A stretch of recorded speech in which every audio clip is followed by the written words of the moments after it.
কে বুড়ি বুড়ি দিদা এসছে? আচ্ছা দাও। আচ্ছা, আজ আবার দিন 10-15 পরে বুড়ি দিদা এসেছে, আর আমি এদিকে তাকে দেওয়ার জন্য জিনিসগুলো গুছিয়ে নিচ্ছি। হ্যাঁ, তোমরা অনেকে বলতেই পারো শো অফ করছো কেন, শো অফ করার কি আছে, দেখানোর কি আছে, কিন্তু আমরা যারা সোশ্যাল মিডিয়ায় কাজ করি না, আমাদের একটু এগুলো দেখাতেই লাগে, না হলে পরে অনেক রকম অনেক কথার তলায় থাকতে হয়। বাড়িতে যদি নিজেদের ব্যক্তিগত কোনো অনুষ্ঠান হয়, সেখানেও অনেকে এসে শুনিয়ে যায় যে একটুখানি দান ধ্যান করলেও তো পারো। আবার এদিকে যখন দান ধ্যান করি তখন আবার বলে সেটা নাকি শো অফ করা হচ্ছে। তাই যে যেরকম মানসিকতা সে সেই নজরে দেখো, কোনো অসুবিধা নেই তাতে। কেমন আছো?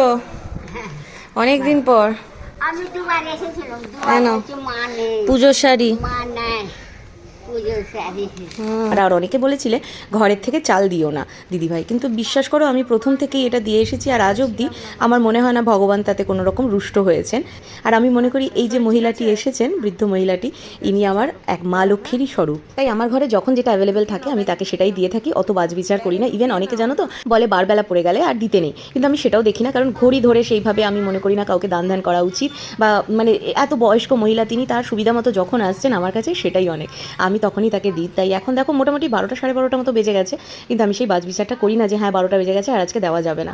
তো যাই হোক, চলো, সে তো 10-15 দিন পর পর আসতেই থাকে, সবসময় ক্যামেরা অন করি না, কিন্তু মাঝে মাঝে মনে হয় তোমাদের সাথে খানিকটা শেয়ার করি। যাদের এটা পজিটিভভাবে নেওয়ার তারা পজিটিভভাবে নেবে, যাদের এটা থেকে কিছু শেখার আছে তারা অবশ্যই শিখবে যে হ্যাঁ অল্প কিছু দিয়ে একজনকে হলেও তার পাশে দাঁড়ানো যায়, তার সেবা করাই যায়। পরে আসবে। হ্যাঁ, পুজোর সময় শাড়ি পরে আসবে। আচ্ছা, সবসময় অনেক প্রয়োজন পড়ে না, অনেক অর্থের প্রয়োজন পড়ে না। আর যারা নেগেটিভ মেন্টালিটি তারা যা বলার বলতেই পারে, তাতেও কোনো রকম কোনো সমস্যা নেই আমার। কিন্তু হ্যাঁ, যারা লোকের পাশে দাঁড়াতে চাও কিন্তু ভাবো যে অনেক যখন হবে তখন করব, এখন কি করে করব, এখন অল্পের মধ্যে দিয়ে কিছু করা সম্ভব নয় আমার, এটা বলছি তার কারণ হলো একটা সময় আমিও এটাই ভাবতাম যে যখন আমার অনেক হবে তখন আমি লোকের পাশে দাঁড়াবো, কিন্তু এই ধারণাটা জানো তো সম্পূর্ণ ভুল। তাদের বলবো অল্প অল্প করেই করো, দেখবে ভীষণ মেন্টাল স্যাটিসফ্যাকশন পাওয়া যায়। এই যে কি আনন্দ, কি ভালো লাগা কাজ করে, কাউকে দিয়ে তবে বুঝতে পারবে। চলো, টাটা।